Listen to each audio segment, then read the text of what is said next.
They didn't arrest him for a crime. They arrested him for daring to love the wrong person. Welcome to the Untold Struggles, the channel that gives voice to the silenced and shines a light on the battles they tried to bury. Today's story is about a young man who dared to love and the price he paid when power and prejudice collided.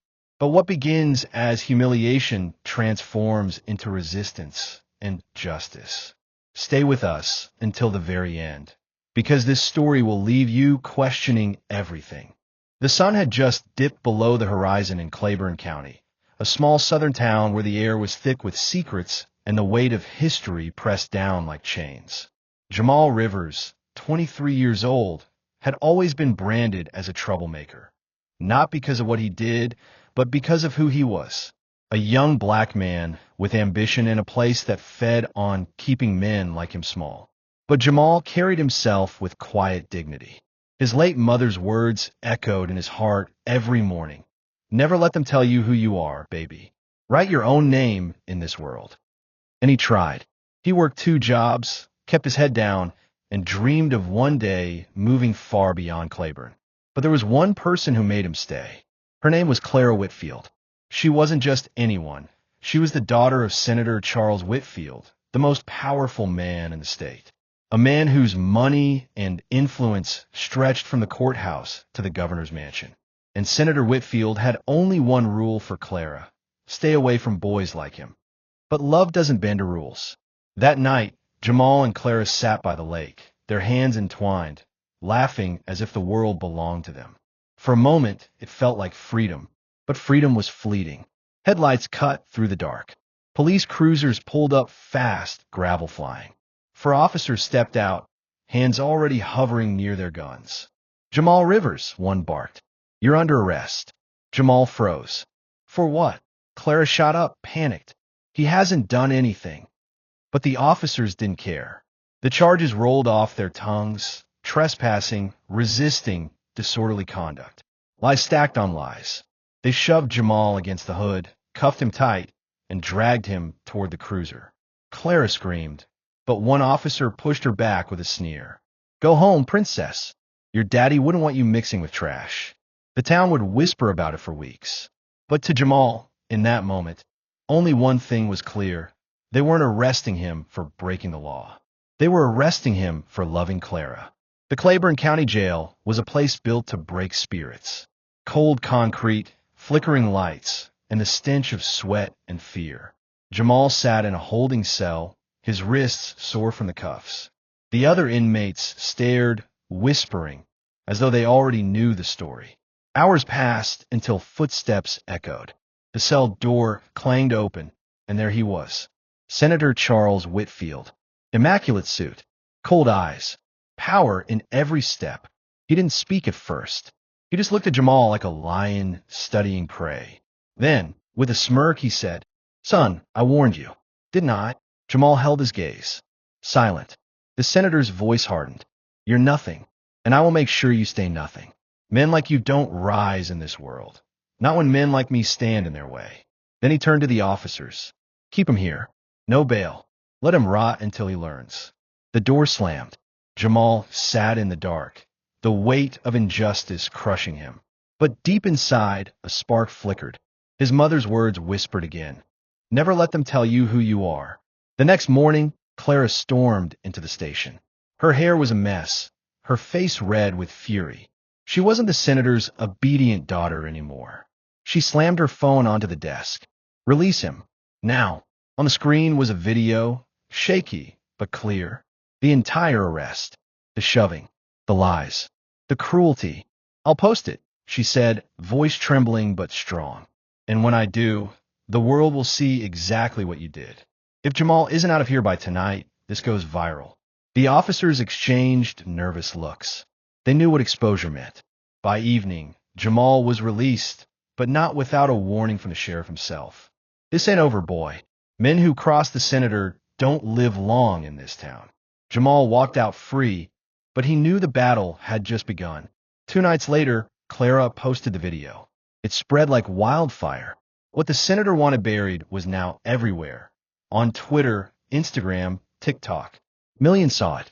The narrative changed. Jamal wasn't a criminal anymore. He was a victim of corruption, a symbol of the fight against power. Journalists flooded Claiborne. Civil rights groups showed up. Hashtags trended. Hashtag justice for Jamal. The senator tried to discredit him, called him a thug, a danger to society. But the people weren't buying it. For the first time, Charles Whitfield's grip on Claiborne began to slip. And Jamal, the boy they call Nothing, he was now the face of resistance. The trial came fast. The courtroom buzzed with reporters and protesters. Jamal sat at the defense table in the only suit he owned, shoulders square, eyes forward. Across the room, the senator loomed, his expression stone cold. The prosecution tried to paint Jamal as violent. But then Clara took the stand. With trembling hands, she held up her phone. The video played. Gasps echoed through the room. The evidence was undeniable. The judge had no choice. Case dismissed. All charges dropped. The gavel slammed. Jamal walked out of that courthouse free, not because of mercy, but because the truth had been too loud to silence. For the first time in his life, he felt justice brush against his skin. He whispered to himself, "They tried to bury me, but they forgot I was a seed." That night, Jamal walked home under the streetlights, heart lighter than it had been in weeks. But as he turned the corner, a black SUV slowed beside him. The window rolled down. A shadowed voice said, "You embarrassed the wrong man. The senator doesn't lose. Next time, it won't be handcuffs."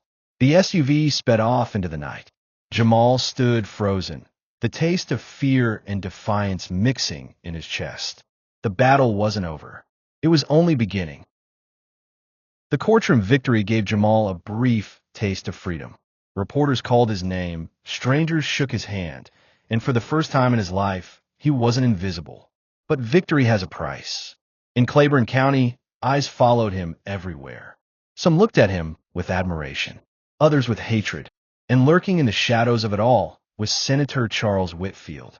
The senator's smile on television was polished and perfect, but behind closed doors his fury boiled. Jamal hadn't just embarrassed him. He had challenged his throne, and men like the senator didn't forgive. They retaliated. At first, it was small things. Jamal's hours at work were suddenly cut. His landlord lost his rent check and threatened eviction. Friends stopped answering his calls, scared of being associated with him. Then came the messages. Notes slipped under his door. "Drop her," or "drop dead." Clara begged him to leave town. But Jamal shook his head. "If I run now," he told her, "they win. And I'm tired of losing." One night, Jamal was walking home from his shift when flashing lights filled the street. Police cars boxed him in. Officers jumped out, guns drawn. On the ground. Now, confused, Jamal dropped to his knees. "What did I do?" They pulled out a plastic bag, filled with pills. "Found this in your backpack," one officer sneered. But Jamal hadn't touched drugs a day in his life. The setup was clear. This wasn't about justice. This was about sending a message. No one humiliates the senator and walks away free. Jamal sat in the interrogation room, sweat dripping, the weight of the trap closing in. He knew this time the video wouldn't save him. They had planted the evidence too clean. Then the door creaked open. A man walked in, not a cop, not a lawyer. Detective Harris. He had worked under the senator's influence for years, doing his dirty work. But lately, he had grown tired. Tired of the lies. Tired of the fear. He slid a file onto the table. "I shouldn't be here," he whispered. "But you need to know, the senator is trying to bury you. These charges? Fabricated. You're his scapegoat." Jamal's eyes narrowed. "Then why are you helping me?" The detective leaned closer. "Because someday, men like him need to fall. And maybe you're the one to do it." He slid Jamal a card. "There's someone you need to meet. A journalist. She's been building a case on the senator for years." Before Jamal could speak, the detective was gone. Late that night, Jamal met Ava Torres, an investigative journalist known for digging into corruption. She had documents, recordings, witnesses, a mountain of evidence showing Senator Whitfield's empire was built on lies, bribes, and fear. But she needed one more thing, a public face. Someone who had suffered at the senator's hands. And Jamal? He was the perfect candidate. "This isn't just about you," Ava told him. "It's about every family this man has crushed." If you stand with me, we can take him down. Jamal's heart pounded. He knew the danger. But he also knew his mother's words. Write your own name in this world. I'll do it, he said. The next week, Ava's article dropped. Front page. National news. It wasn't just Jamal's arrest. It was a catalog of corruption, contracts rigged, rivals silenced, communities destroyed. And tied through it all, Senator Whitfield. The internet exploded. Hashtags trended again. Hashtag Whitfield exposed. Hashtag Justice for Claiborne. For the first time, the senator wasn't untouchable. Jamal, once the town's scapegoat, had become the whistleblower. The people rallied. Protests filled the courthouse steps. The senator's allies began to distance themselves. For a moment, justice didn't just whisper, it roared. But the senator wasn't finished. That night, as Jamal returned home, his front door was ajar. The air inside felt wrong. On the table was a single envelope. Inside, a photo of Clara, smiling, walking to class. On the back, a message. She's next. Jamal's hands trembled. His victory had painted a target not just on him, but on the woman he loved. And then he heard it, the low growl of an engine outside. A car idling, waiting. Jamal grabbed the photo, heart pounding. He rushed to the window. There was a black SUV parked across the street. Headlights off, watching. A figure sat inside, phone glowing, eyes locked on his house. Jamal knew exactly who had sent them. The senator wasn't going down without blood. He whispered to himself, "This isn't just about me anymore.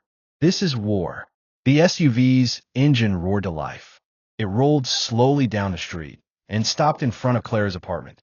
Jamal bolted for the door. The screen faded to black. To be continued. Jamal may have won a battle, but the war is just beginning. Do you think he'll be able to protect Clara and finally bring down the senator?